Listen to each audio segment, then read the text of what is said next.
और चलिए अब खबरें विस्तार से देखते हैं। प्रधानमंत्री नरेंद्र मोदी ने ब्रिटेन में चल रही G7 समिट के आउटरीच सेशन को संबोधित किया है। मोदी ने G7 देशों को वन अर्थ वन हेल्थ का मंत्र दिया। प्रधानमंत्री नरेंद्र मोदी ने भविष्य में महामारियों को रोकने के लिए लोकतांत्रिक और पारदर्शी समाज की जिम्मेदारी पर जोर दिया है। जर्मनी की चांसलर एंजेला मर्केल ने भी उनकी बात का समर्थन किया। प्रधानमंत्री नरेंद्र मोदी G7 सम्मेलन में शिरकत करते नजर आए और इस दौरान उन्होंने भविष्य में महामारियों से निपटने पर जोर दिया है।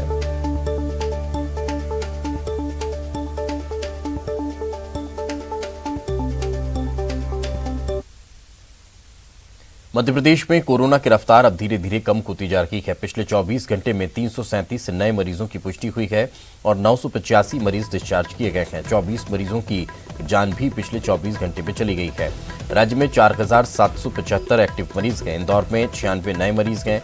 भोपाल में 93 नए मरीज मिले हैं। तो ग्वालियर में 2 नए मरीजों की पुष्टि हुई है। जबलपुर में 23 नए मरीज मिले हैं। उज्जैन में 5 नए मरीजों की पुष्टि हुई है। रतलाम में 9 नए मरीज मिले हैं। सागर में 8 नए मरीजों की पुष्टि हुई है। रीवा और खरगोन में 7 नए मरीजों की पुष्टि हुई है।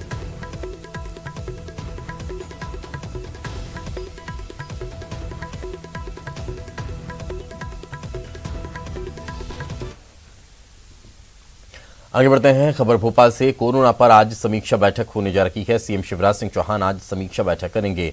कोरोना पर समीक्षा बैठक कर अधिकारियों से वे चर्चा करने वाले हैं। शाम 5 बजे ये बैठक होगी और इस बैठक में कोरोना से कैसे निपटा जाए इसको लेकर चर्चा होगी।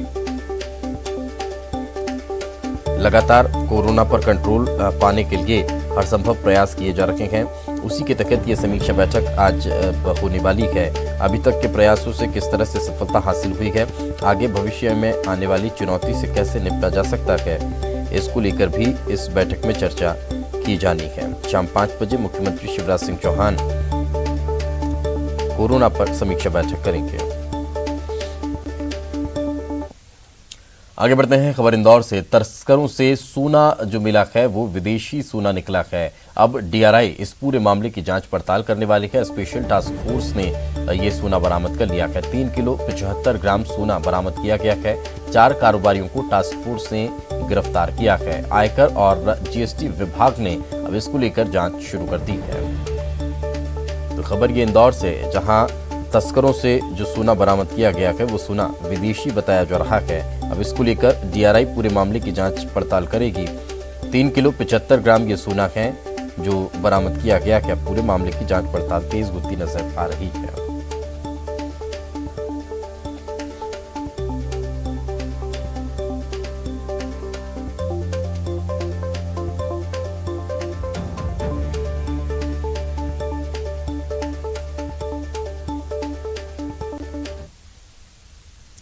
आगे बढ़ते हैं। बीना में सीएम शिवराज सिंह चौहान ने सौगात दी है। सीएम शिवराज ने 200 बिस्तर के कोविड अस्पताल का शुभारंभ किया। साथ ही ऑक्सीजन बॉटलिंग और रिफिलिंग संयंत्र का भी शिलान्यास सीएम ने किया है।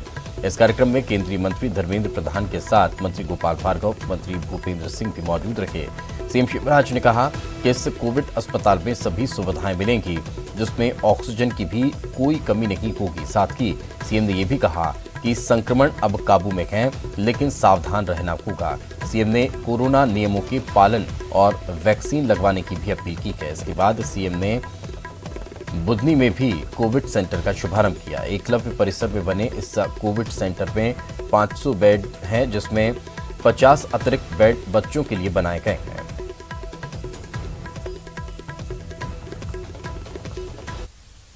आभार हृदय से, मैं सचमुच जितनी लगन से, जितनी चिंता से, जितनी हृदय की तरफ से उन्होंने इस काम को अंजाम दिया है, वो सचमुच में बहुत अद्भुत है। और आज हम देख रहे हैं एक अस्पताल खड़ा है जिसमें 200 बिस्तर है। तैयारी हमारी 1000 की थी, लेकिन जब देखा कि कोविड का प्रकोप कंट्रोल कर दिया गया है तो हमने कहा कि अभी 200 बिस्तर से हम प्रारंभ करेंगे।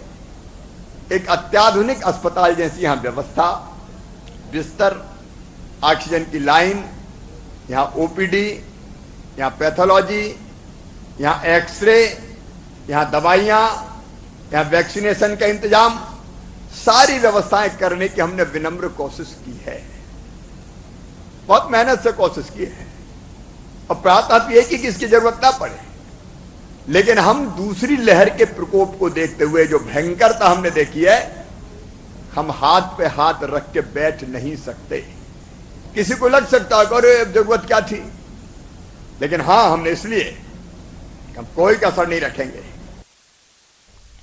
दिग्विजय सिंह के एक और बयान पर सियासी बवाल मचा हुआ है। जम्मू कश्मीर में आर्टिकल 370 हटाने के बाद को लेकर सियासत गर्मा चुकी है। क्लब हाउस पर चैट के दौरान दिग्विजय सिंह ने कहा कि कांग्रेस सरकार पर आने पर जम्मू कश्मीर में आर्टिकल 370 फिर से लेकर आएगी।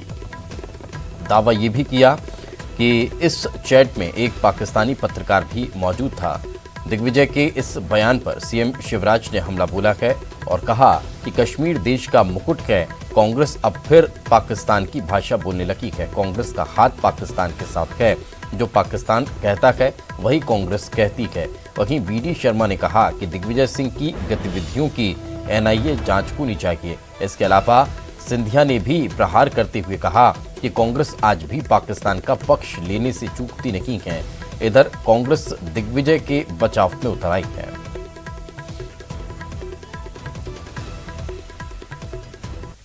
मुकुटमणि है, अभिन्न अंग है। ये कांग्रेस ही थी जिसने कश्मीर में धारा 370 लगाने का पाप किया था। हमारे यशस्वी प्रधानमंत्री जी ने, भारतीय जनता पार्टी की सरकार ने धारा 370 हटा दी। अब एक देश में दो विधान, दो निशान, दो प्रधान नहीं है, लेकिन कांग्रेस अब फिर पाकिस्तान की भाषा बोल रही है। कांग्रेस के नेता दिग्विजय कहते हैं कि धारा 370 हटाने पर पुनर्विचार किया जाएगा। क्या पुनर्विचार करेगी कांग्रेस?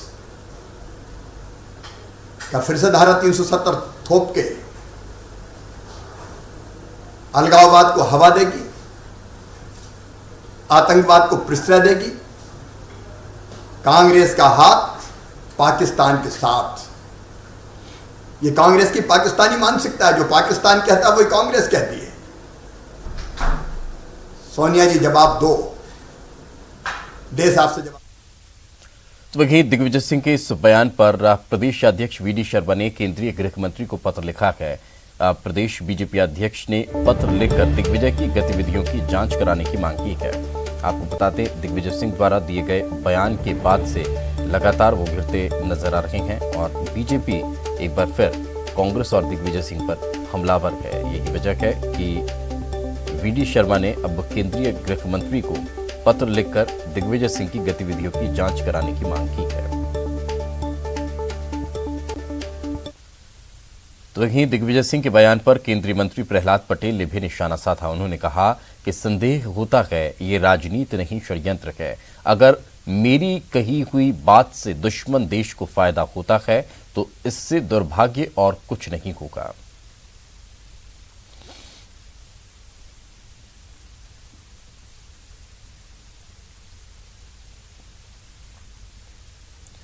धारा 370 को लेकर दिग्विजय सिंह के बयान का कांग्रेस ने बचाव करते हुए इसे बीजेपी आईटी सेल की करतूत बताया है। पूर्व मंत्री पीसी शर्मा ने कहा कि मुद्दों से ध्यान भटकाने के लिए बीजेपी ये सब कर रही है। ये फितरत हमेशा रहती है कि जब भी भारतीय जनता पार्टी कोई भ्रमर में फंसती है तो इस तरह के फर्जी जोड़ तोड़ के ऑडियो वायरल कर देते हैं। जब दिग्विजय सिंह जी ने कह दिया कि ये शैल और कंसीडर में फ़र्क नहीं समझ पाते, ऐसे अनपढ़ लोग हैं। मैं समझता हूँ कि उनके वीडियो का और मामला क्लियर हो जाता है। कुल मिला के हम तो ये पूछना चाहते हैं इनसे, भारतीय जनता पार्टी के नेताओं से, कि तू इधर उधर की बात न कर, ये बता कि कारवां लूटा क्यों। कोरोना संकट के चलते प्रदेश की वित्तीय हालत खराब हो गई है। अपने एक दिवसीय दौरे पर खंडवा पहुंचे कैबिनेट मंत्री विजय शाह ने नर्सों से आंदोलन खत्म करने के दौरान यह बात कही। उन्होंने नर्सों से आह्वान किया कि प्रदेश की वित्तीय स्थिति ठीक नहीं है, ऐसे में नर्सें अपना आंदोलन 1 साल के लिए स्थगित कर दें। उन्होंने जिला अस्पताल में ट्रामा सेंटर का निरीक्षण भी किया।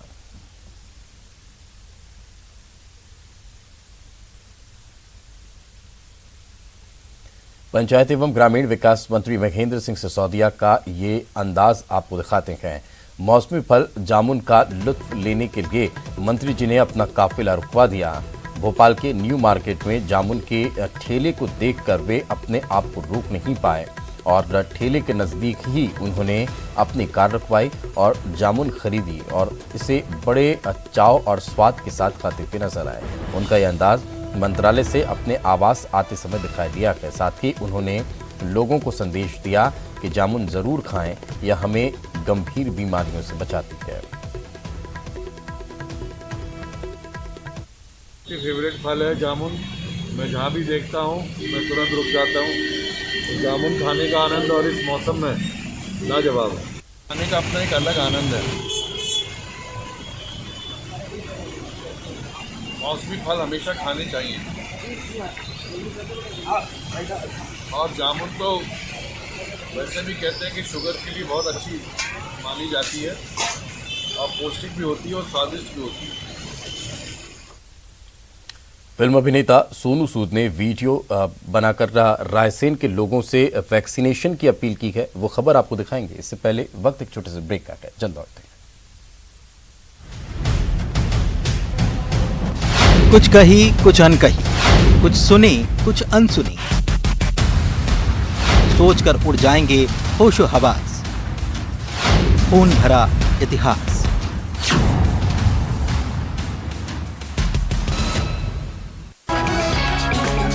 ब्रेक के बाद आपका स्वागत है। फिल्म अभिनेता सोनू सूद ने वीडियो बनाकर रायसेन के लोगों से अधिक वैक्सीनेशन करवाने की अपील की है।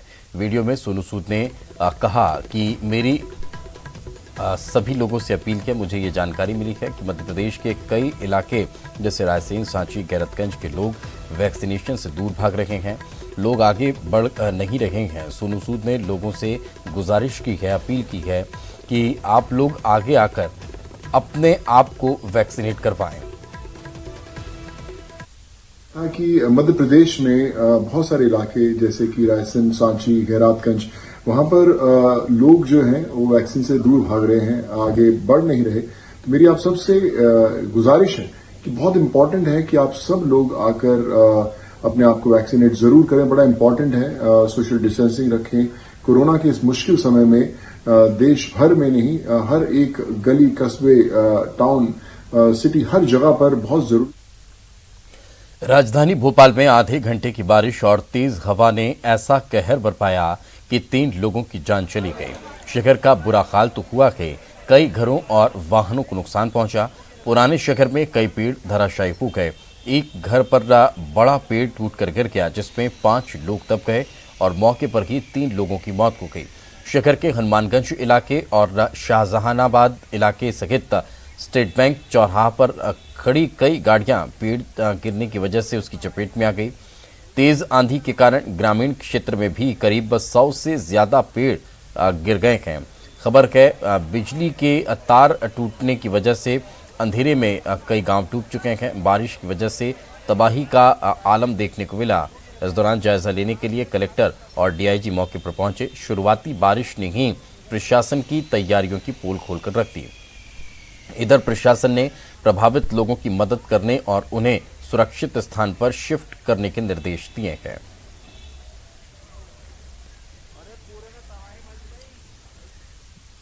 भूपेंद्र सिंह ने ट्वीट कर पत्रकार कॉलोनी में गिरे मकान में रहवासी ने मंत्री को ट्वीट किया था और मंत्री ने तुरंत इसका जवाब दिया है। बीएमसी को तत्काल कार्रवाई के निर्देश दे दिए गए हैं।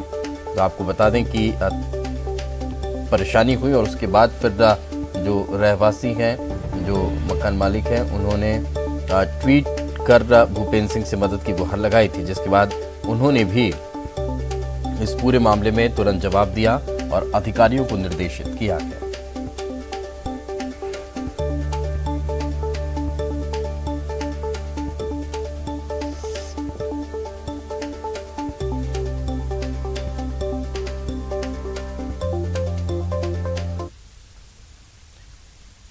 आगे बढ़ते हैं खबर भोपाल से। जल्द मानसून दस्तक दे सकता है। आज और कल में भोपाल मानसून न पहुंचने की संभावना है। 6 जिलों में आज भी बारिश की संभावना है। मौसम विभाग ने इसको लेकर अलर्ट जारी कर दिया है। पूर्वी मध्य प्रदेश के मंडला, बालाघाट समेत 6 जिलों में ऑरेंज अलर्ट जारी किया गया है। भोपाल, सीहोर, होशंगाबाद, रायसेन समेत 22 जिलों में येलो अलर्ट जारी किया गया है। तो जल्द ही भोपाल में भी मानसून पहुंचने वाला है। हालांकि बारिश जारी है। कल भी जोरदार बारिश हुई और उसका असर भी देखने को मिला है।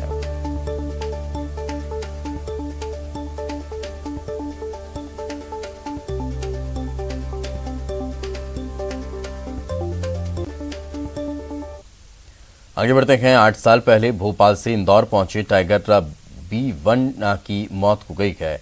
17 साल 6 महीने की उम्र पूरी कर चुके टाइगर B1 की शनिवार शाम 4 बजे मौत हुई।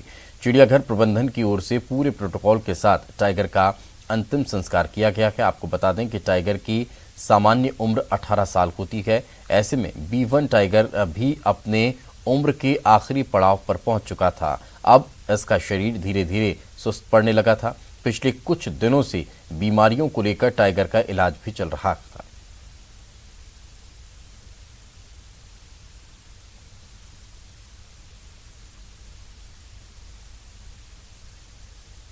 B1 नाम का टाइगर था, मेल टाइगर है ये, और इसकी एज करीब 17 साल 6 महीने की एज थी।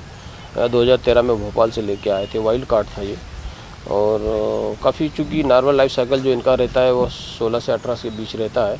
17 साल 6 महीने काफ़ी लाइफ इसने अपनी जी ली थी, जो नॉर्मल लाइफ साइकिल अपना कंप्लीट कर चुका। आगे बढ़ते हैं। भोपाल में क्राइम ब्रांच ने गांजा तस्कर को 12 लाख रुपए की कीमत के गांजे के साथ गिरफ्तार किया है। आरोपी के पास से 1 क्विंटल गांजा बरामद हुआ है। आरोपी छत्तीसगढ़ के जगदलपुर से पिकअप वाहन में गांजा लेकर भोपाल आए थे। तो लाखों की कीमत का ये गांजा जब्त किया गया है।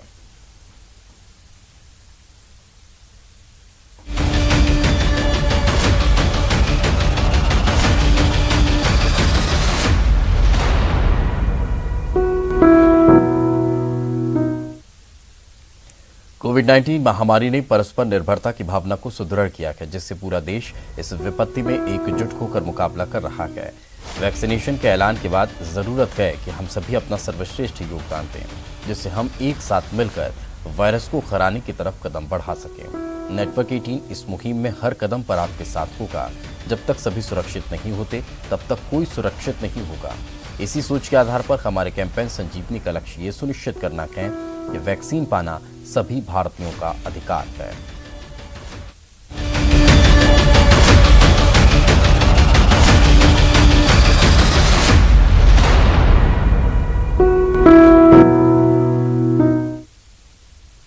और इसी के साथ इस बुलेटिन में फिलहाल इतना ही। खबरें लगातार जारी है।